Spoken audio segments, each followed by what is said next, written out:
I just think energy is what you give off based on what is internal. So it doesn't lie. You can walk into a room and you can meet someone and they can be smiling and saying the right things and all the niceties, but their energy isn't lying.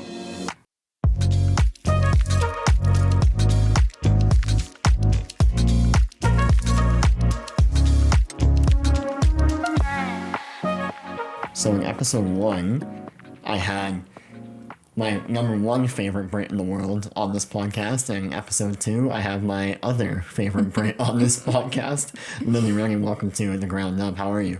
I'm doing well. Happy to be here. Amazing.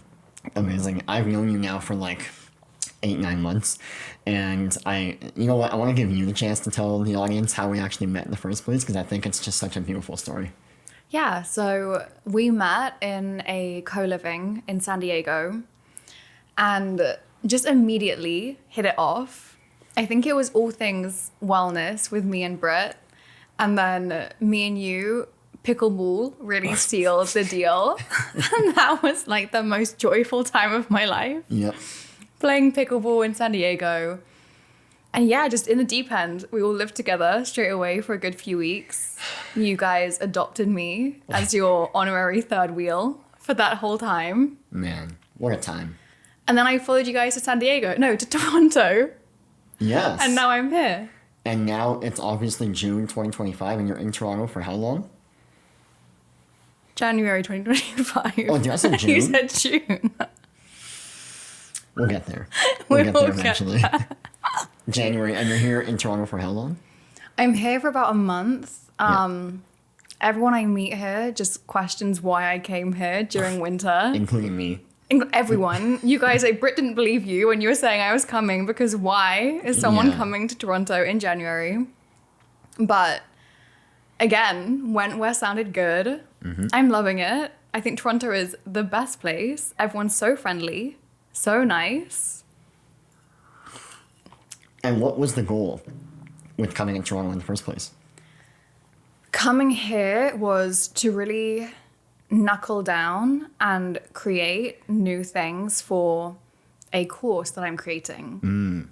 To not have distractions. So I know that, AKA in San Diego, I did not work well because It was hot, there was the beach, and frankly, being in somewhere that snows and I can't really get distracted is what I need right now.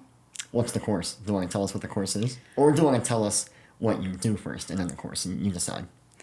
Yeah, okay, I'll tell you what I do to give context. So it's pretty niche. I work with people who emotionally eat and binge eat and also struggle with body image and self-esteem, self-worth, all of that stuff. And I work in healing that from the lens of the subconscious mind, inner child, somatic work. And I love it. It's beautiful. And currently I work just one-on-one, but there's only one of me. Mm-hmm. And I just want to share this work with more people. Mm-hmm. There's so much goodness in it, and it's so transformative. And now I'm making a course pretty much giving everything that I have learned from my own journey into all of the trainings that I have done working as a practitioner, one-to-one with so many clients, and bringing that together so people can do this work with themselves as a self-healer and just get out of the cage that they're stuck in with emotional eating, self-worth, body image, all of that. That sounds like a really, really full circle thing for you as like in this chapter in your career, at least. Like going back to actually what your Instagram bio says, the one line in your bio is somatic, subconscious, and inner child. Can you break down each of those three and describe what those actually mean to you and what you offer? I love that question. So it started with somatic work. And I'll tie this into my own journey of emotional eating and how it came about. So I was deep in emotional eating. It had happened my whole life, but I was at a period of time living in London and I'd hit this rock bottom. And my way of coping was to eat, to overeat. Even though I consciously knew it was causing me so much suffering, it was like something took over my body.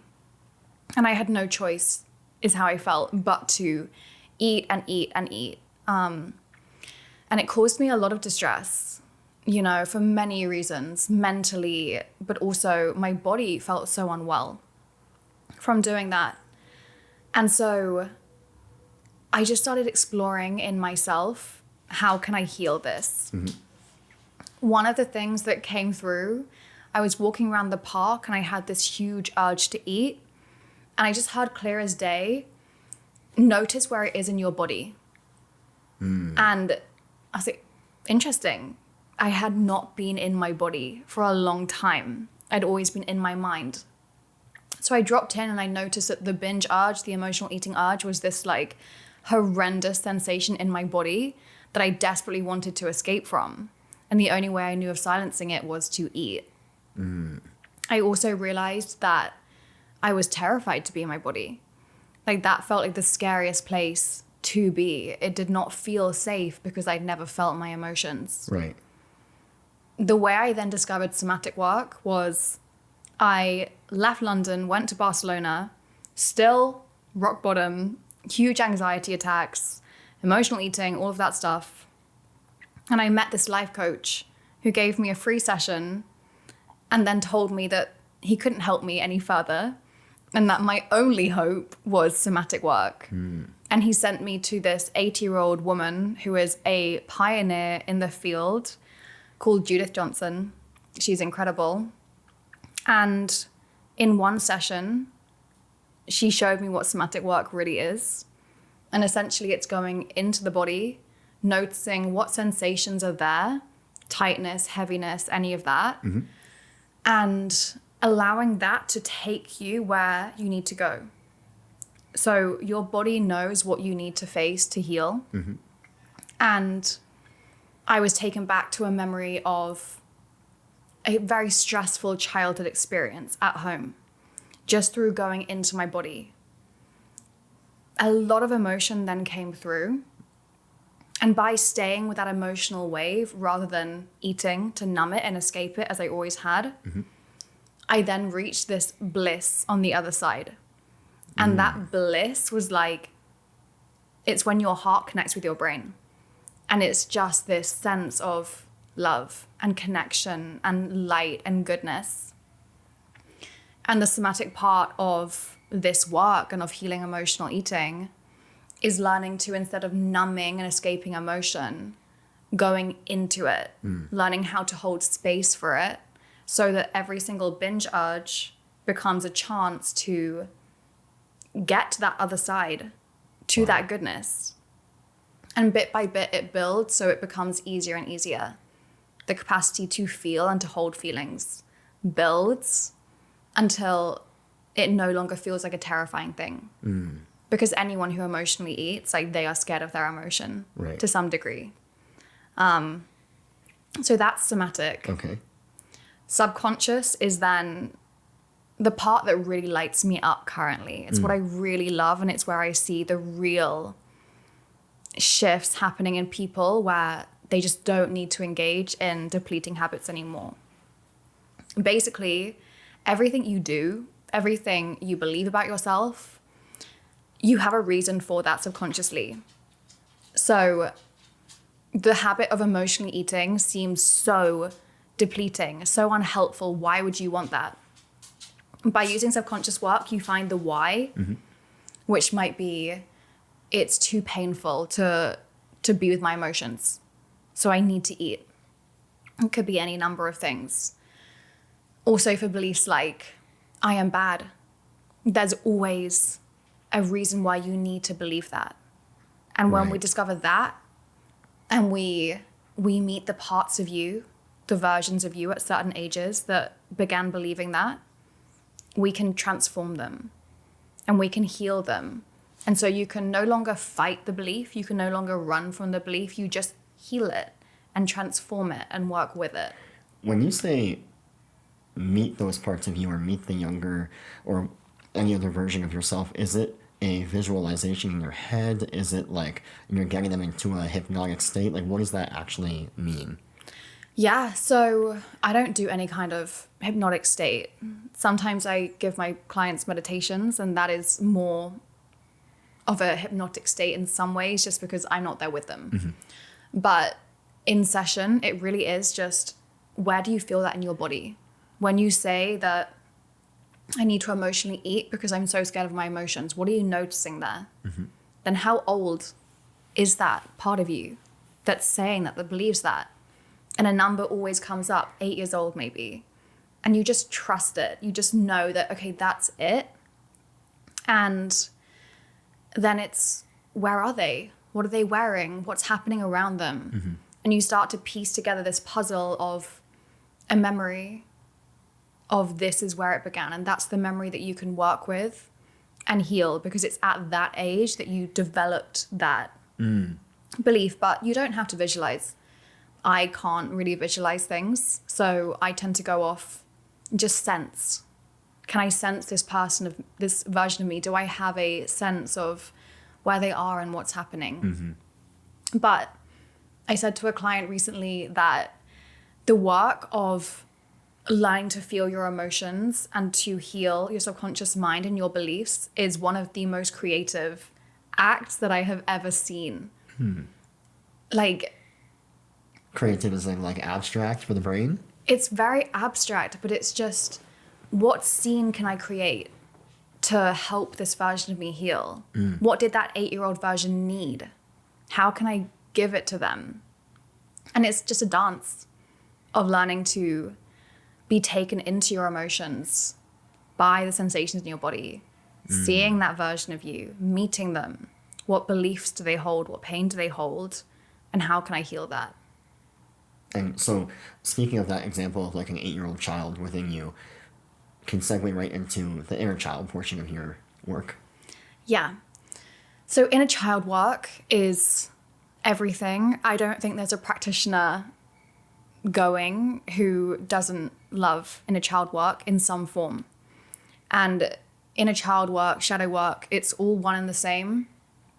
It's part of somatic work, it's part of subconscious. The reason that I separate them is because when I think of inner child work, that's the softness, that's the gentleness. So whilst you're doing inner child work, when you're going into the subconscious and the somatic work as well, that can be quite intense. Like, that can be big work. You're facing the parts of you that you really fear. The inner child section I see as just holding them each day.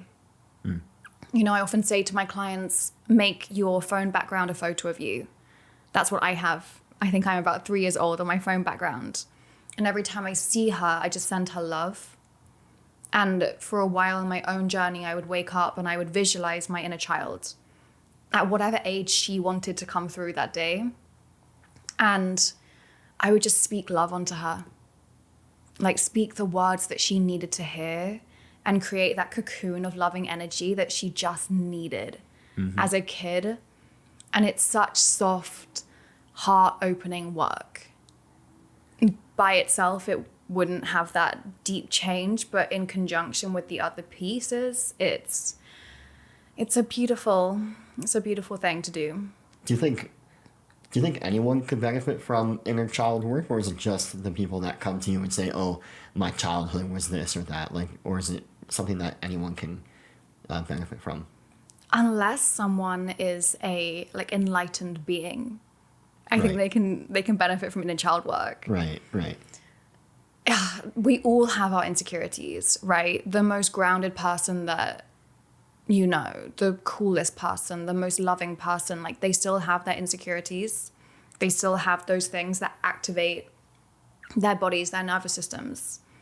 And that extra bit of love is often just what we need. I would also say that the society that I've been raised in, that I would say everyone listening to this podcast has been raised in, is not a society that understood emotion, that understood the level of attunement that kids need. And so it would be very rare to find someone who had all of their needs met in childhood. And then as an adult, we all get to reparent our inner children, and then as a result show up more light, more loving to ourselves and to others as a result.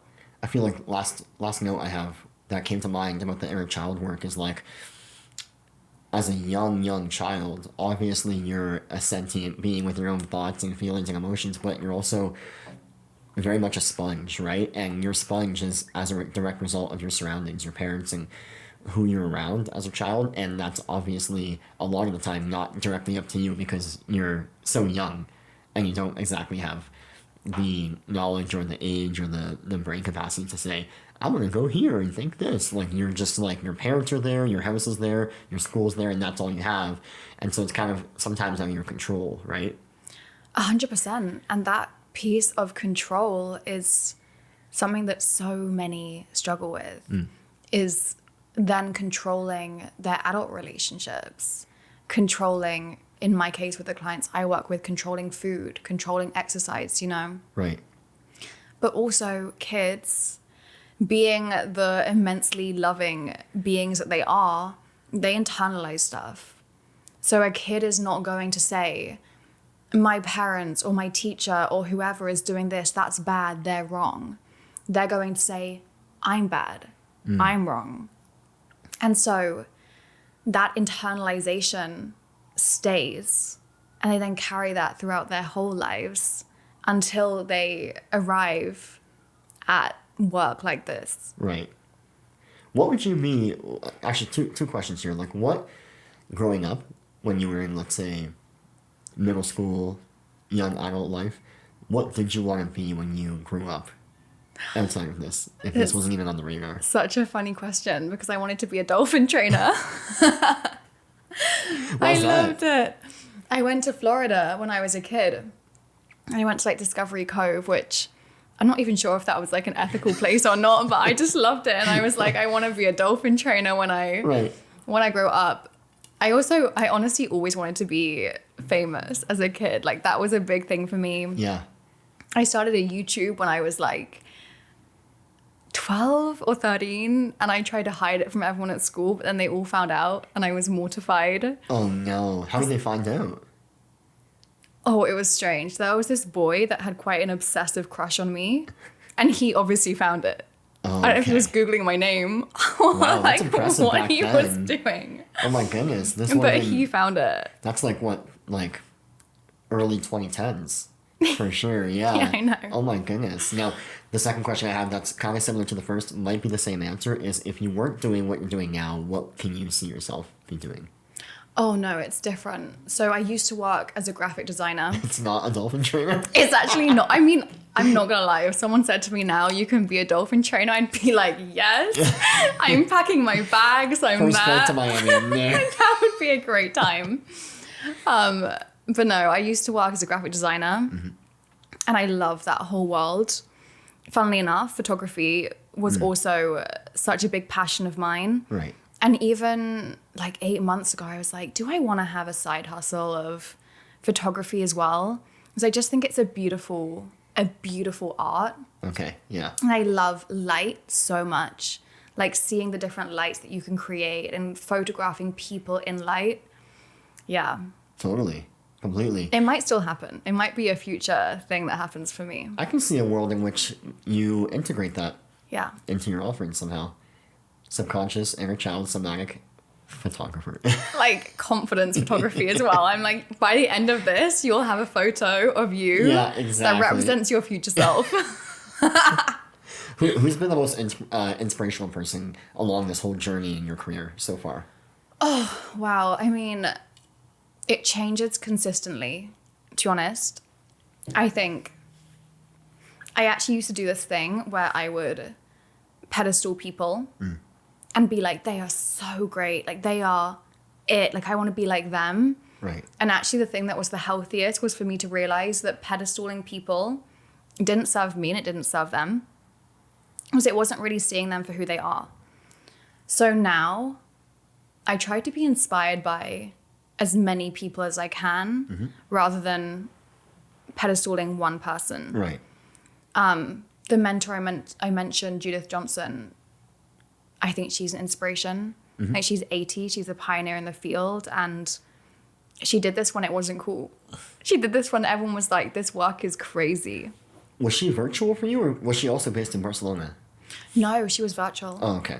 But then I went on to do some training with her, which was in Germany. Oh, wow. Yeah, so she was big for me.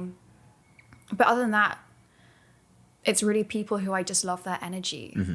And I can see that they are an embodiment of who they want to be. Right. And they're showing up as their best self, really rooted in themselves. Like, that is what tends to inspire me. You know, I think that kind of reminds me of like the analogy of you're the average or the sum of the average of the 5 people you spend the most time with. And I kind of agree with you in that I've grown to now pick and choose attributes of people I look up to instead of just saying, oh, this person's a god. Like they know everything. Like I prefer to just say, oh, I like this part of them.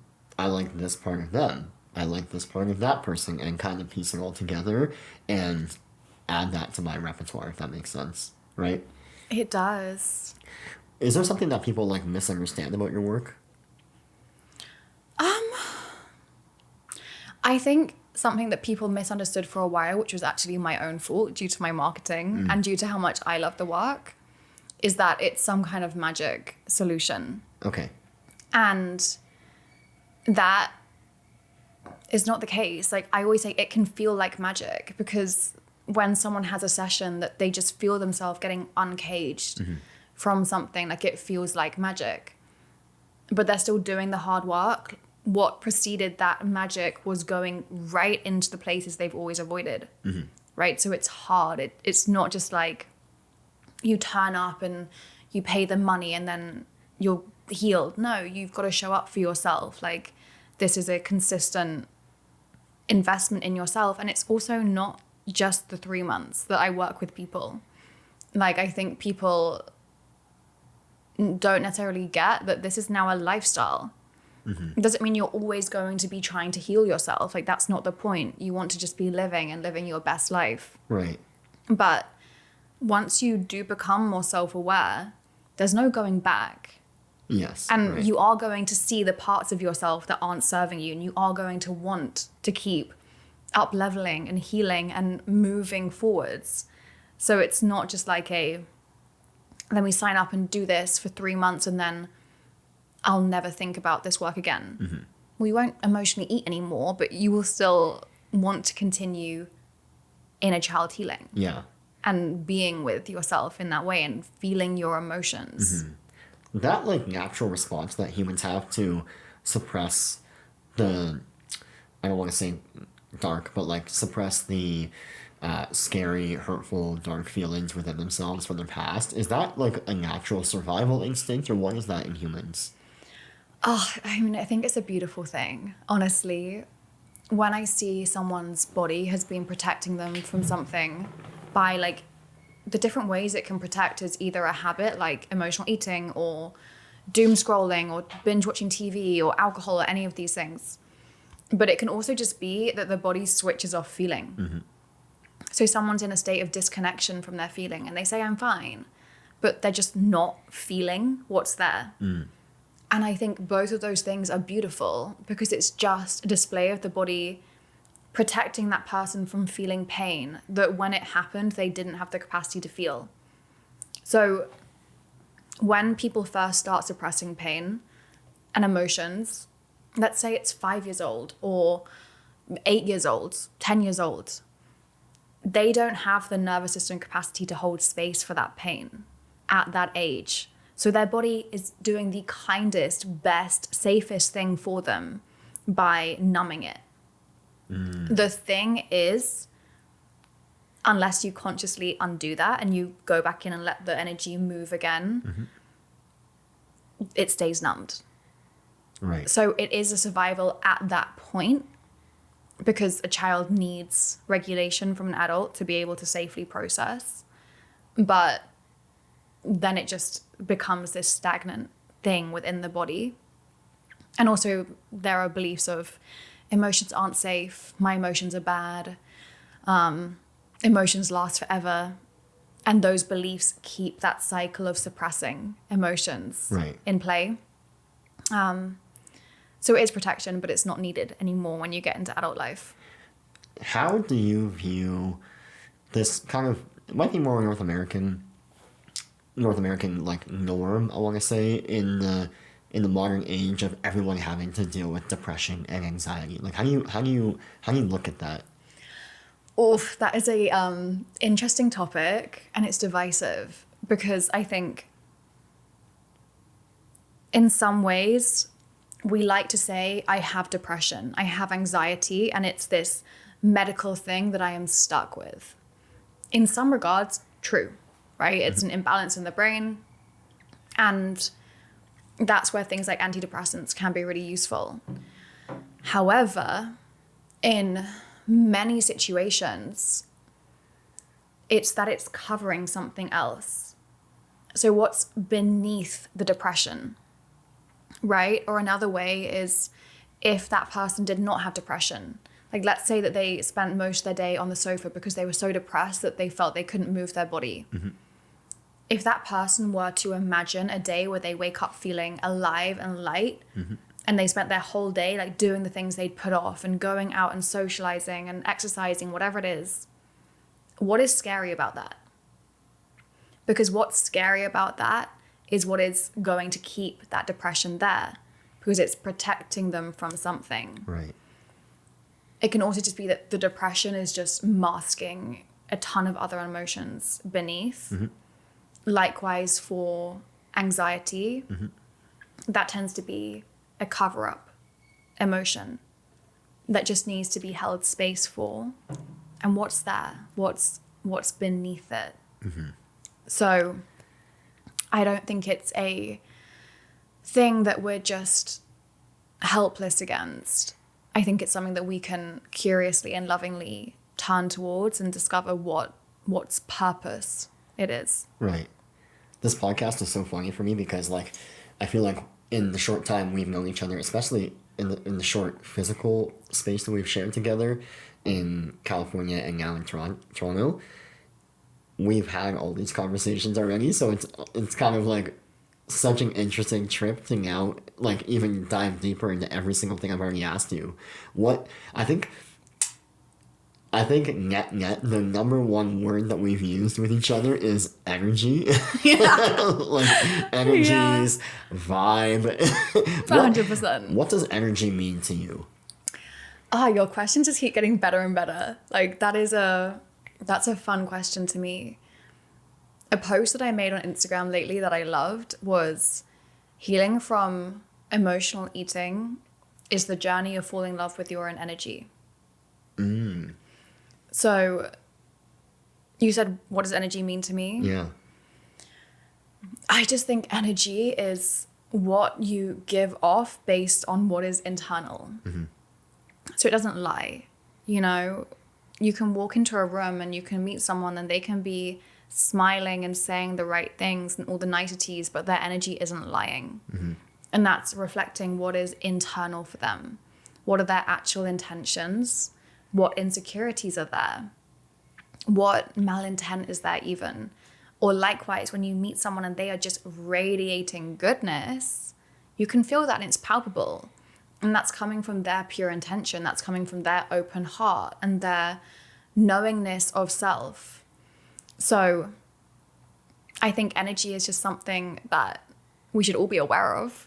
We talk about this all the time, where you can meet someone that walks into a room, or even see someone across the room that just walked in the room, not say one word to them, and just feel their energy change or shift the whole room that you're in any direction. I think that's such a powerful thing. And you couple that with the more tangible things that you can do, like the obvious, more tangible things that you can do, whatever that may be, smiling, conversing in a certain way, being more loving and compassionate. That's a really powerful tool. I think so. What does failure mean to you? That's an interesting question. I want to go back to the last point on energy for one sec. No, please, yeah. Something that also I think in terms of energy is, the more you know yourself, the more you become in tune with energy, and the more you get to sense other people's more, and you know your own more, and so you can differentiate where it's coming from. But a beautiful way to just really start becoming aware of that is noticing how you feel after you spend time with people. So this is a prerequisite for all of my friends. After leaving, I feel lighter, I feel energized. but also my body is literally de-inflamed because the energy is so good. It's so loving. It's so warm that my body and my physical and energy body responds to that. So it's just an invitation for anyone to start tuning into the energy, their feeling sense before and after spending time with different people to start seeing who's good for you and who's not. You know what, on that same, before we go to the failure question, on that same note, without describing the exact scenario, but when you, Britt, and I were out for lunch and the waitress's energy was off, you gave us not in that moment, but after we were talking about this, you gave us a cool practice to run through where it's like you could have either just left that lunch and said, oh, that person was a bitch, whatever, like, you know, or you can approach it with, I don't know what you would call it, compassion or whatever. Instead of internalizing that feeling and that experience, you actually can maybe more objectively look at where her or their reaction was coming from. And I think, can you speak on like internalizing your emotions and internalizing those reactions to things versus actually just looking at it through a clear lens? Yeah. So on that situation, what was coming up for me was, and I think of this a lot, is inferiority versus superiority. So that's something that I think everyone should be aware of in themselves. Which way do you lean more naturally? So people who have more of a leaning towards inferiority, they're going to walk through life, and if someone is rude to them, a waitress, someone, whoever, they internalize that as, what did I do wrong? What's wrong with me? Why were they rude? I must have been bad in some way. Right. Someone with a superiority complex, they will walk around and they'll be like, that person's energy is off. Like, they're pointing the finger, but it's not coming from a compassionate, like, oh, like, that's interesting. Their energy was off. It's coming from quite a, I'm going to be rude to them because of this. I'm better than them because of this. But the inferiority and the superiority comes from the same place. It's insecurity. It's wounding. It is trying to cover up something within yourself that you don't want to see. So in those situations, I always just like to firstly not make myself better than the other person, even if they're being rude, but also not internalize it as I'm bad, I'm doing something wrong. Because 90% of the time, if someone's energy is off towards you, it's probably their superiority complex or their inferiority complex coming into play. Right. And our job is really just to know ourselves and just to be so rooted in ourselves and our own knowing of our goodness that we don't get pulled into that dynamic. And the interesting thing is we did not get pulled into that dynamic. Like, sure, we pulled it apart for a moment. When we left, that waitress was so nice to us. Like, Right. she rebalanced it herself because we did not get pulled into playing that game with her, you know? Yes, definitely. I'm going to actually reframe my question that I was going to ask you about failure and ask two separate questions. Question number one is, what is one moment of failure that sticks out to you in your professional or personal life? And with that, how do you view failure now? Yeah, so a big failure that stood out to me was that I launched a new business. I left the realm of emotional eating and I launched a business more on like just general healing, up leveling for women. And I was so excited about it. I had a business coach. It all felt very sparkly and alive. And then crickets. I had one person sign up. So it was a new membership model. I had one person sign up, a beautiful woman, and I'm so grateful that she was there. And then no one. The thing is, I didn't actually give it enough time. So I don't know if I could even classify that as a failure in terms of what happened, because I gave it like a few days and I just shut it down. Right. What I would say was actually the failure there and my answer to what is failure is becoming misaligned from my own knowing and my own path, and instead following my ego. So when I think of doing emotional eating work, it gives me peace. And it's also a real service. It's serving people because it's this unique niche that I have such a unique insight into. And my way of working with it is very different. Right. And very effective. When I was looking to go into the other form of work, the more general work, that's been done. It's being done. It's nothing, it doesn't feel like that's my actual path. But I followed that because really of my ego. I felt like I would be able to get into more spaces and speak to more people if I was in the general niche versus this small niche that actually some people don't like to speak about because it hits too close to home for them. Right. So the failure in that for me was that I got pulled out of my own alignment. Or I won't even say I got pulled. I chose to step out of my own. I was going to say, yeah. Yeah, I chose to step out of my own alignment to follow the ego path. It didn't work because it wasn't right for me. It didn't feel good. It felt very anxiety inducing. Right. And then I had to really rebuild from that and sit with myself and say, why did I do that? Why did I so consciously step away from a business that was already thriving, that was helping people that I loved for quote unquote more? Right. You know, what more was I looking for? And so when I say failure, I think it's becoming misaligned. But ultimately, I also don't really believe in failure. Because what did I learn from that misalignment? You know, what lessons did I take from it? It wasn't a failure. I got a lot of richness from going down that path.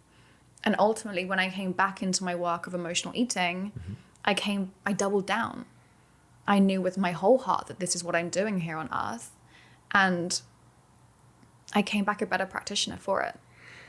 If someone came to you as, I don't know if you call the people that you work with patients, clients, customers. Yeah, clients.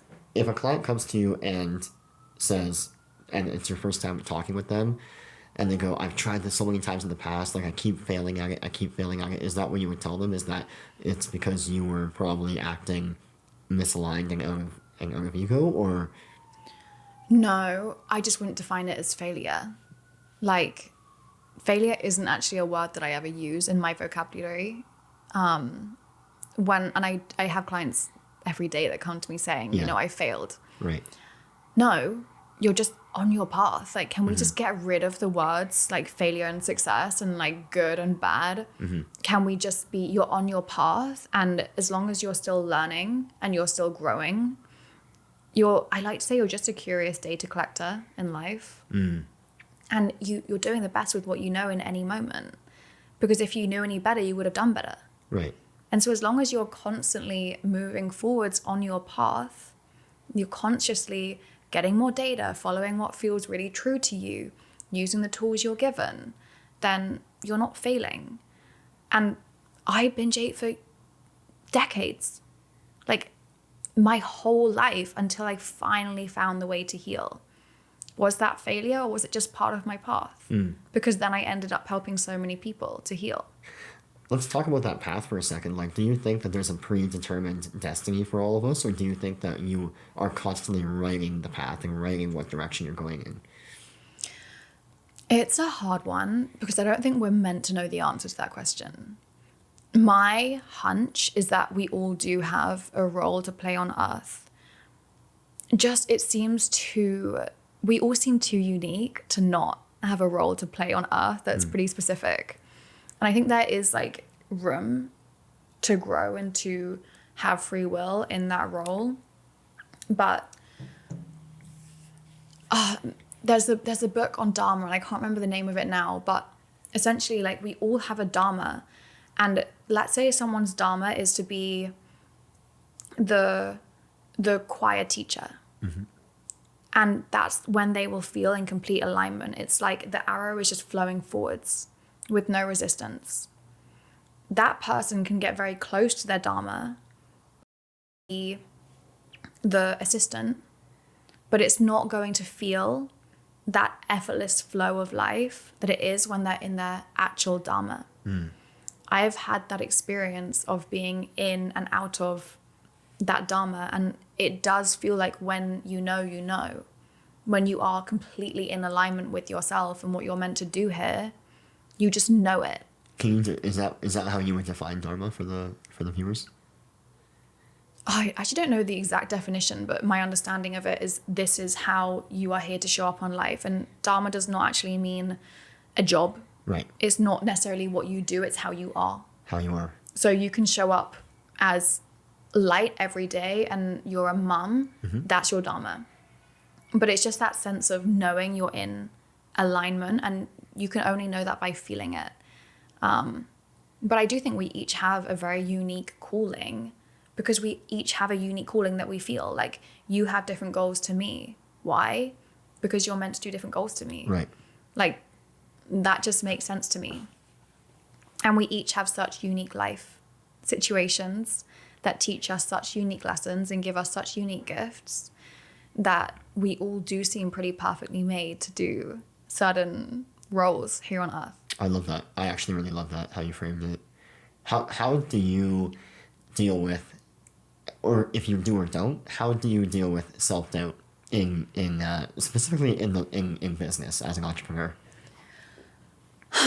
I've had a long journey with it. It actually used to be really hard. Like, before my client calls, I would be having anxiety because I wanted to serve them so well that I would get myself into this anxious state.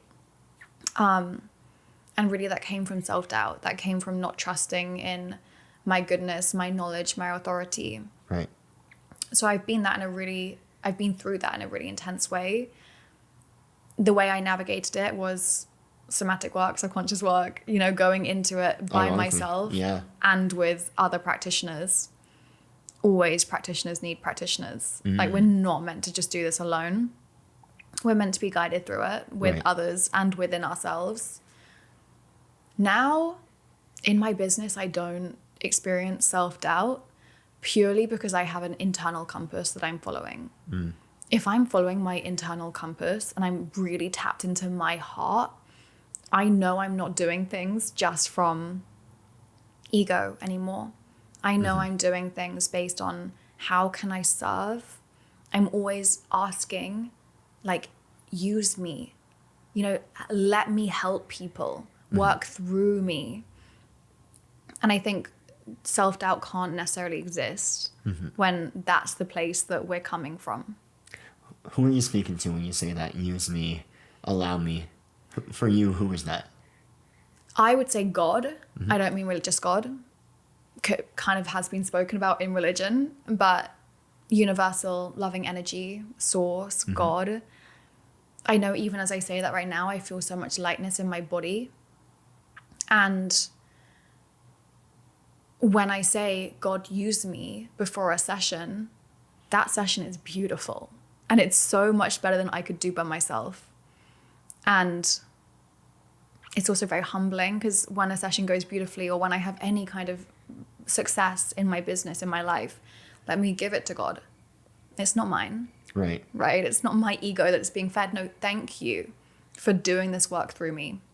It's funny because that's exactly what I thought of when you said every practitioner has a practitioner. I thought of every teacher has a teacher, because the ultimate teacher is, and I'm pointing up because whatever that is for you, whether it's a God, religious, spiritual, the universe, whatever it is you want to define it as, every teacher has a teacher. Everyone gets taught, right? And then you teach, whether that's through a professional manner like you and I, or just through your kids, your offspring, your friends. You're constantly teaching. Now, obviously, as a creative person myself and as a content creator, I have to ask, and on the ground up, this makes a lot of sense for this podcast. Do you think creativity can be taught, or is it just innate? I would say you can be taught to get out of your own way to let your creativity come through. So I think we're all creative beings. Like I said, I've been creative with photography and graphic design, but like the most creative I've ever been is in walking someone through their emotional landscape, walking someone through their past and healing that in these like beautiful ways. it's only through removing my own blocks that I've allowed that creativity to come through. Because that creativity couldn't come through if I was stuck in paralyzing fear of getting it wrong, right? So I think it's so common for creatives to pressurize themselves and to want to do it just right. But that is the block in itself. Right. And so I don't think we need to ever teach creativity. Like, you can teach someone the tools, but everyone, going off the last point of, has this unique gift for this world, a unique form of creativity. And it's just removing every block that's stopping that from coming through. One block that I have thought of so much over the past like decade, ever since meeting Britt, is geography and where you live and where you spend your time. What do you think about the different places that you've lived on this earth or spent time on this earth for a good amount of time, and how that affects our work, our being, our presence here? So that's an interesting one. Like, I never would want to call that a block, because I just think, I had a mentor say to me recently, like, when I said a block about disempowerment, and he was like, that's not a block. You can just choose to start using your voice more strongly. And that really helped me, that kind of tough love. And so when it comes to like blocks, I think it's so important to actually define that in a way of, it's something that you are actually choosing to make into a block. Right. And there is always ways around it or ways to dissolve it. Right. And so it's not like a stuckness. In terms of geography, I think something can feel blocked if we're staying in our comfort zone. So if we're staying somewhere and we know we could go somewhere else and we have a pull to go somewhere else, but we don't, because where we are is comfy and there's a million reasons why we shouldn't go, but we know deep down that that's where we should go. Yeah. Like, I'm in Toronto because I knew I should come here. Right. I was in San Diego because I knew I should go there. It never leads me wrong. And then in terms of going places, I think if there's a story of, I won't be able to do this thing, I won't be able to create that or make this thing happen until I'm somewhere else, that's a lie you're telling yourself. That's not true. You've got to show yourself that you can do it exactly where you are right now, that it's all within you, and then see what that takes you. And start to differentiate, when am I lying to myself to keep myself stuck in this place, metaphorically or literally? Right. And when am I getting a genuine thing of like, I think it's time for me to move on now. I think it's time for me to go somewhere now. It's almost like it's a safety mechanism to convince myself that this is a block. Like I'm convincing myself that it's a problem, and then I feel better about it. I'm like, no wonder I'm not doing this. It's because I live here. You know what I mean? Like, yeah. So say more about that block. What is it that you're saying to yourself? For me, it's a lot about the style of photography that I want to create. I feel like Toronto can not offer that for me. I want to shoot a lot more in tropical geographies in South America, in Hawaii, Southeast Asia, and physically my brain goes, that is physically not possible in Toronto. And so like, no wonder I'm not shooting the stuff that like lights me up, or no wonder I'm not shooting my best work, that kind of stuff. Yeah. What I'm seeing there is that you're going to shoot those things. I know you. Like, you're going to go and shoot those things. You're going to be in beautiful tropical places. You have been recently, and you're going to keep doing that. Right. And so there's something else there of like, how can you surrender to the fact that you're going to be there, you're going to do that, and then get out of your own way while you are here? Because is it serving you to have that narrative? Or is there a way that you can be like, I'm exactly where I am right now, and if I was meant to be somewhere else, I would. And so what am I meant to be doing while I'm here? What creativity is meant to come through me while I'm here? And trusting that you will be there soon. You know what? That's actually wild that you laid out that whole brain scenario, like end to end, because I think I had this revelation coming home from, I was in Turks and Caicos in November and shot some of the most incredible work of my life because it felt so aligned. It was the stuff I wanted to shoot, all the stuff I just described to you, and I came home and I said, okay, and this might be a bit more of a like a logic based reasoning in my head, but I go, okay, if that's what I want to do and where I want to be, how do I get there? Like, what can I do now that isn't just like packing a suitcase and leaving forever? Like, what can I actually do now to build those, not blocks, building blocks to get to that point? And so I doubled down on YouTube. I doubled down on the things that I felt were good, logical building blocks to eventually, maybe in a quarter, 6 months, a year, 2 years, get me to the point where Britt and I moved to Hawaii. You know, 100%. right? Or whatever that is. And also YouTube does light you up. Right. So that's what I mean. Yeah. So it lights me up, and it allows me to enjoy and feel like I have aligned purpose while I'm here in Toronto. Exactly. Because that's the biggest thing, is when we say to ourselves, I will feel XYZ when I'm here. I will feel happy when. We just block all the blessings in the right now. Because I always say there's like this tidal wave of blessings that want to come to you. But when we live in this place of, for the women that I work with, often it's, I can't receive love or goodness until my body is a certain way. But there's all the blessings waiting to just come. But we block it with these stories we tell ourselves. Completely, like yeah. energetically even. And so if there's that narrative of, I hate Toronto, I want to be somewhere else, the incense is not lighting right now. It's about to. It's about to. If there's this narrative of, I hate Toronto, I don't want to be here, like what blessings are waiting to come for you here? Right. When you just align to the energy of gratitude and of what is this teaching me right now? What is this period for? What blessings are here? Then that amplifies it. And then by the time you go to Hawaii or wherever it is, you're already in this state of abundance. And so the goodness that's going to meet you there will be tenfold. And this mentality could also move with me, right, throughout different chapters of my life. 100%. If I did forcefully move myself out of here because I felt like I can't take another second here, that mentality of only looking at it through a certain lens is going to follow me to Hawaii, to wherever it is in the world that I move to. It will. Fascinating. What is something that you used to believe in and no longer do? Many, many, many things. One of the big ones was really that thing of, when I am a certain way, then I will be enough. Like, in terms of a belief system that I used to believe in, was when I have the right clothes and I look the right way and I have the right hobbies, and even when I'm a graphic designer and I'm finally doing the right things and I'm cool enough or whatever it is, Right. then I will have all the goodness in the world. And really, I guess that belief system is, when I am finally fixed myself, when I finally made myself right for society, then I'll be happy. It's that old saying of happiness equals expectations minus reality, right? Or is it the other way around? Reality minus expectations, or expectations minus reality? I don't know. Yeah. My brain just had maths and then shut down. So I think that's something I'm going to work on. You were doing the algebra in your head? I was like, what does it equal?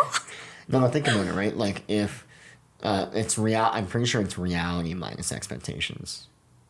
Yeah, so let's back that up. I'm pretty sure it's reality minus expectations, because if you have such high expectations, and then your reality is what it is, let's say it's at like baseline 0, well then you're at like a huge negative loss, right?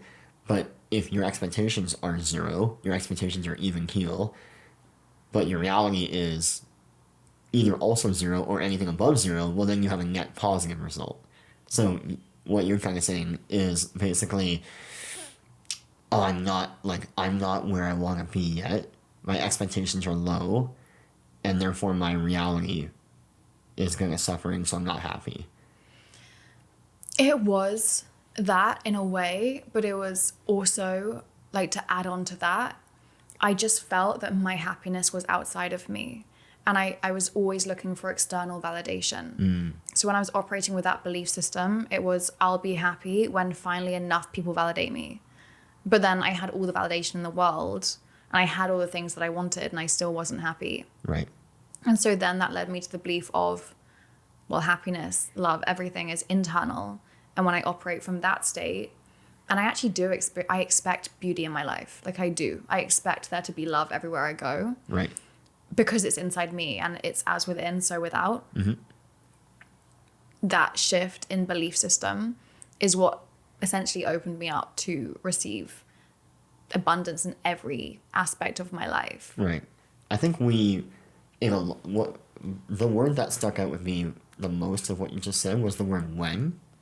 And I think we operate so much of our life, personal relationships, money, career, around tomorrow, around building something in the future. I'll be happy when, I'll buy the car when, I'll have kids when, like all these things, instead of just being more present.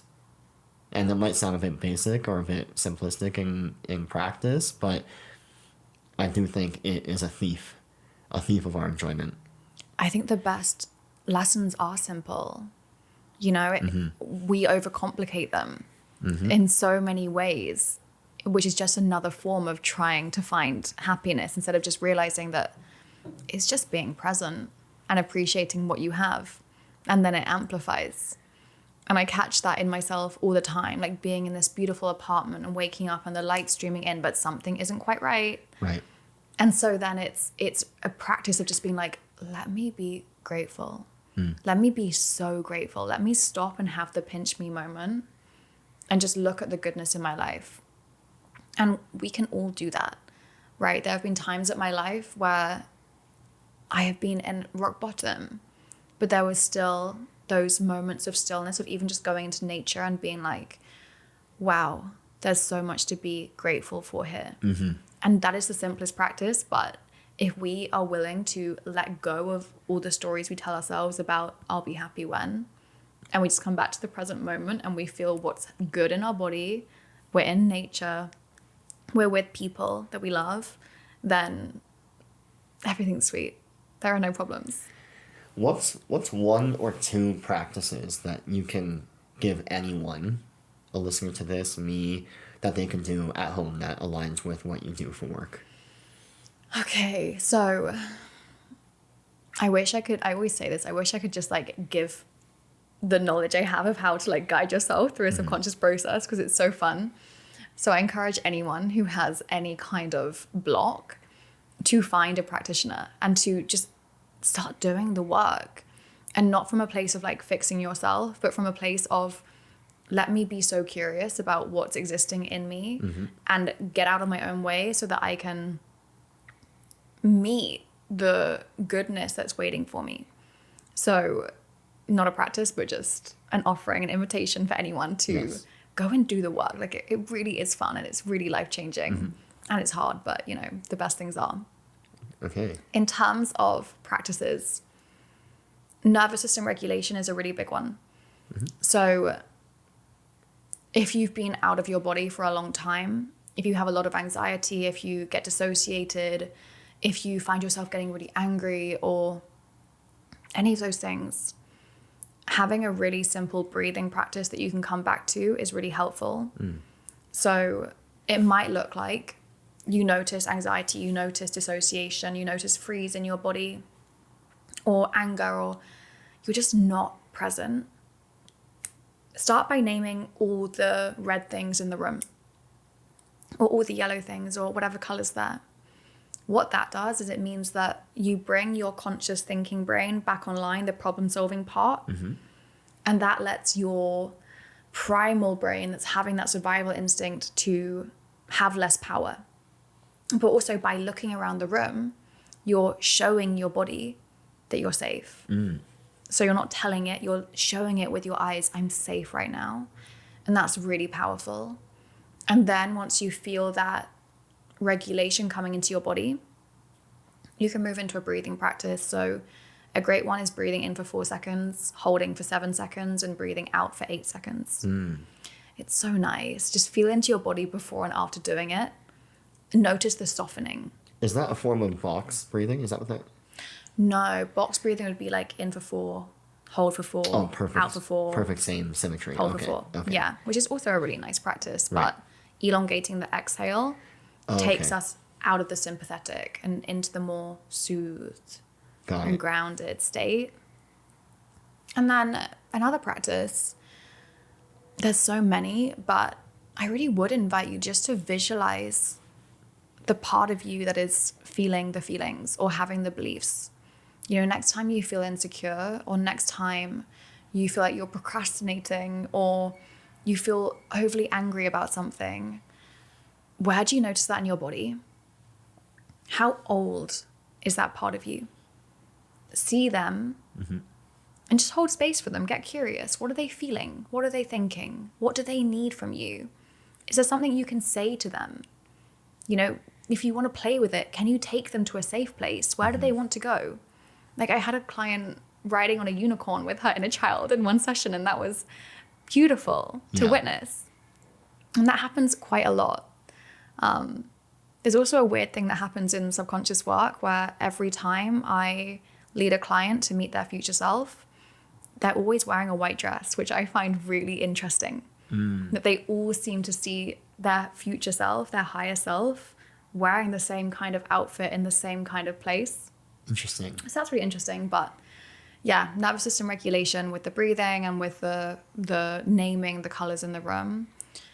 And then inner child work, just start seeing younger you and loving them and making them feel safer than they've probably ever felt before. That thing you were saying about like igniting a part of you that just like makes you, or something that, an experience or an action that speaks to you as a child, that really lit you up as a child. That reminds me of one thing this past summer. Britt and I were in Portugal, and for a couple weeks, Britt was feeling very burnt out, anxious, and overworked, and it came out of nowhere one day. I think it was like after our morning coffee, she looked at me and she was like, I really want to paint. And I was like, perfect. I was like, what do you need? Like, what do you need for me to paint? And she was like, no, don't worry about it. We'll do it when we get back to Toronto. I was like, no, there's a reason why you brought that up, clearly. Like, you don't just rant. You've never brought up the idea of painting before, right? And we dug way deeper. I think it might have been even like the next day. And I finally find out that it's because that was her favorite activity to do as like a very, very young child, was to paint. And so we went out immediately and bought her a small canvas and some watercolors from like the dollar store in Lisbon. Like, and she sat there. We got her like 10 canvases, and she sat there every day, starting her day with a painting. We like God knows where they are, who cares, but she painted the most random things, had the best, most meditative, peaceful time with herself doing it. I say we, it was all her. And then had a much more, I want to call it, regulated and aligned day, like every day after that. And it was like such a cool practice to experience. Like her inner child was genuinely being lit up by that. It was so cool. That is so beautiful. Yeah. And it makes me so happy to hear that. And also, just side note, like, it's so beautiful how you guys show up for each other as a couple. Like, that is so beautiful as an example for people, because so many people settle for love in friendships, in relationships that isn't it, because that's what they've experienced in childhood. So having these models of beautiful relationships where you serve each other so well, and you meet each other's needs, and you help each other do the aligned thing, like, it's just a lovely thing to witness. Thank you. Yeah. Thank you so much. I mean, yeah, 10 years with the person. Yeah. I feel like I do believe there's a threshold in relationship length where it's like you either completely learn all of these like tools, I call them, and there's also a word that I don't like in relationships, which is this idea of like compromise. And it's like you're not compromising any part of you if you're actually with the person that fills you up, and the person that complements you and complements your life and is another half of you, or your better half. Like, you're not compromising any part of you. It's just, this is now your life. You guys operate as like a unit. Like this is your life together, and that's a whole separate conversation we can have all together. But I have a question I'm going to ask you, and because it's my first or second podcast, I'm paranoid that this camera behind me is not recording. So I'm going to go check right after I ask you the question, but please answer.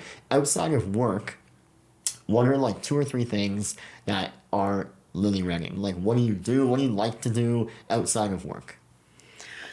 Okay, that is a hard question for me. I'm like, what do I do with my life? I love going to Pilates. That's always very fun for me. I honestly, I think my work is a real embodiment of how I live my life. Like, my work is all about nourishing yourself, loving on yourself, and then being able to connect more with humans and with life as a result. And really, that is what my life is like. You know, I love to spend time cooking mindfully. I love spending time with myself. Like, I just love having music on and like visualizing a golden light around me and just sitting in this cocoon of Lily time. I love going to Pilates classes, going for walks.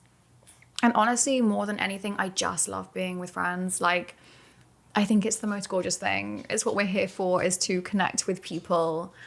And yeah, just following the nudges of what feels aligned in that moment. And that's actually one thing I was thinking when you were saying about Brit with her painting. And that's almost a third practice. We all know what we need to do. Like, we all have that internal voice that's like, you really shouldn't be sitting here and scrolling on your phone right now. Like, you can, no judgment, but like, it's not feeling good. And there is the internal voice that says, go out for a walk, or go to a friend's house, or cook something new. Right. Read a book, whatever it is, learn about something that excites you. And a third practice is really just tuning in and following that nudge. I used to spend a lot of time watching TV. And when I started tuning into that nudge, and I was like, actually, I want to spend my evening with music on, a candle, and cooking. Right. My life became exponentially better. Interesting. Are you watching anything recently? No. Okay. I used to love like a bit of reality TV. My YouTube channel. Obviously would be binge watching. Top to bottom. Every single one on repeat, As night you to day. should. As you should. Where can people find you, and what is next for you? Ooh, so you can find me on Instagram at Lily May Redding. And what's next for me? I don't know. I have my course, of course, that's going to be coming out. Currently, I have a full book of clients, so I feel really blessed to be working with amazing humans who are doing this work for themselves, and I love it. I've taken a long break from really posting on Instagram because it just wasn't lighting me up. I wanted to be more focused on the actual work, so at some point, re-emerging onto posting on Instagram is coming soon, and I guess that'll be fun when I actually get the feeling and the urge to do it. And I guess I'll be going somewhere hot at some point once this course is made. But I really don't know. I think there's so much to be said for leaving space for surprises. Right. And not having this nailed down plan of just, I trust that I will get the nudge and I will follow it and it will work out beautifully. Well, Lily, bestie, thank you so much for coming on the podcast. It means the world to me to be one of my first guests on here. Thank you for sharing space with me and Britt while you're in Toronto for the entire month. It really helped us get through the cold and frigid winter that Toronto is. But you know what? It hasn't been that bad, and it's been obviously especially nice having you here. So thank you for that. Oh, thank you. I loved this conversation. And it's just so nice to like sit down and spend even more quality time like diving into all of these topics. I know the reality is like every night that Britt, you and I have spent together could just be an episode each by 100%. itself. But hey, maybe that calls for more episodes in the future. 100%. I'll come to your neck in the woods next time. Yeah. Thanks, Lily. Appreciate it.